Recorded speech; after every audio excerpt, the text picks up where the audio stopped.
บันทึกข่าวที่จะแต่งงานคบหากันมาตั้งนานสร้างบ้านกันตั้งหลายที่จึงตัดสินใจแต่งกันไปตามประเพณีเขาขออวยพรเต็มที่ไม่ว่าอย่าได้หมดหมอขอให้มีคำมีเงินเต็มเมื่อเป็นล้านชีวิตรักการแต่งงานจงสุขสำราญด้วยกันทั้งสองขอให้เรื่องเล็กอย่าสะเทือนบนแผ่นดินของโอ้ยใครอย่าได้มาต้องออกความหักให้ที่รังโอ้ทำตัวเป็นช้างเท่านั้นอยากเป็นผู้ตามมาสมดังว่าเป็นสร้างเท่านั้นช่วยกันทำมาหากินเป็นที่เป็นทางสองแนวคิดเกินห่างเมียงค่อยเว้ากันขอให้ทั้งสองเป็นทองเป็นเดียวเลยไปห้องหาด้วยความแจ่มใสเลยไปสวดกาลนาคือเท่ายอดทองแต่บอกยอดเพชรด้วยกันหักเดียวใจเดียวเท่านั้นสวัสดีตาปราณี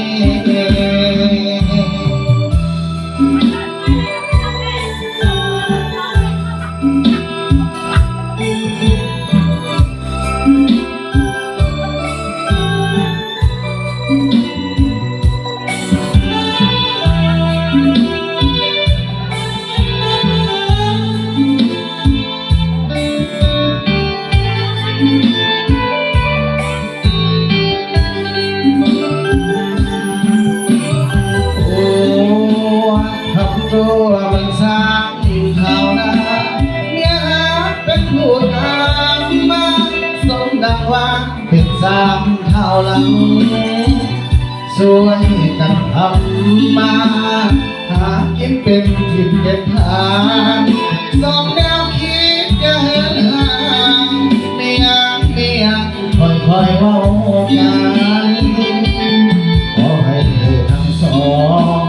เป็นทองเพียงเดียวเลยไปคบหาด้วยความแจ่มใสเลยไปสัวกาลนาถือเท่ายอดทอง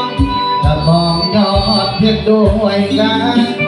หักเดียวใจเดียวเท่านั้นสวัสดีเมตตาปราณี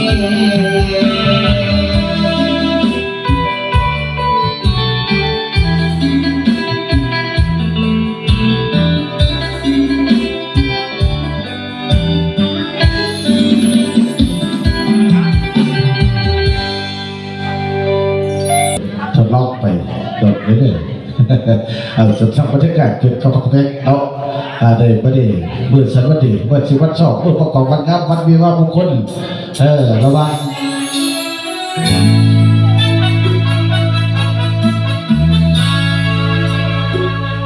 เอาสุดท้ายพันกันทีเนาะเดี๋ยวให้ทั้งประเทศทั้งทุกวันจบถูกต้องไม่แน่ต่อ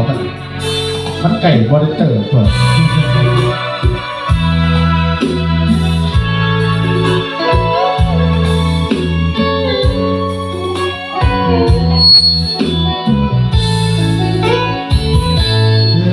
ปีจากไปคิดอ้อมบ่หายรักสาวโจซ้ำคิดพอสาวโคตรทำสาวโคใส่ซ้ำเนื้อขาวออกไม่วอนอยู่บ้านหันใจไม่มีบ้าน นาทองสาวงามแก้มบอกยังสุขสมปองทุกคนบ่นาคิดทอดแก้วตาจึงทำเข้ามาบ่แม่น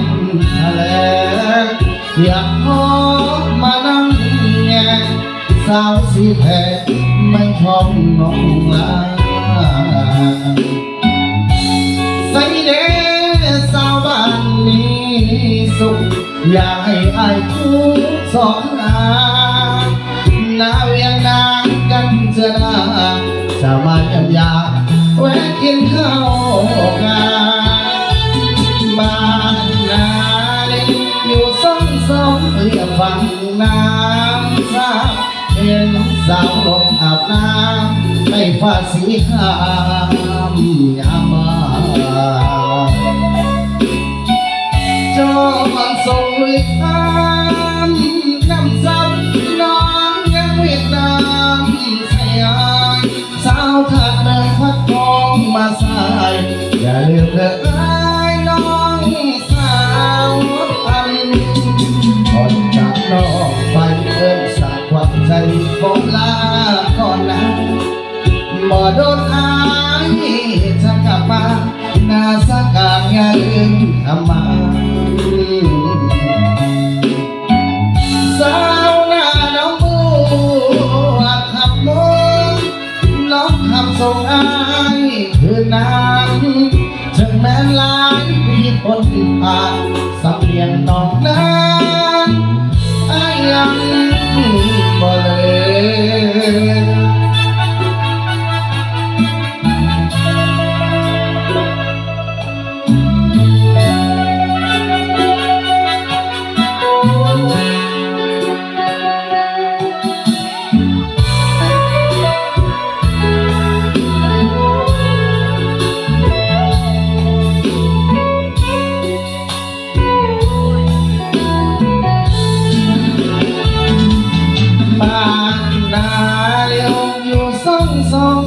ฝั่งน้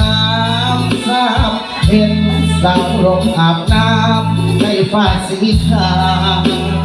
ยามมาจอนส่งวิทามน้ำซ้ำน้องยังเวียดนามสยายสาวทางเมืองสัดทองมาสายอย่าลืมเด้อน้องสาวพันก่อนจากน้องไปเกิดสักความใจอ่อนอาก่อนนะบ่โดนอายจะกลับมาหน้าสักการอย่าลืมทำมาสาวหน้าน้องบัวขับลงน้องขับส่งอายคืนนั้น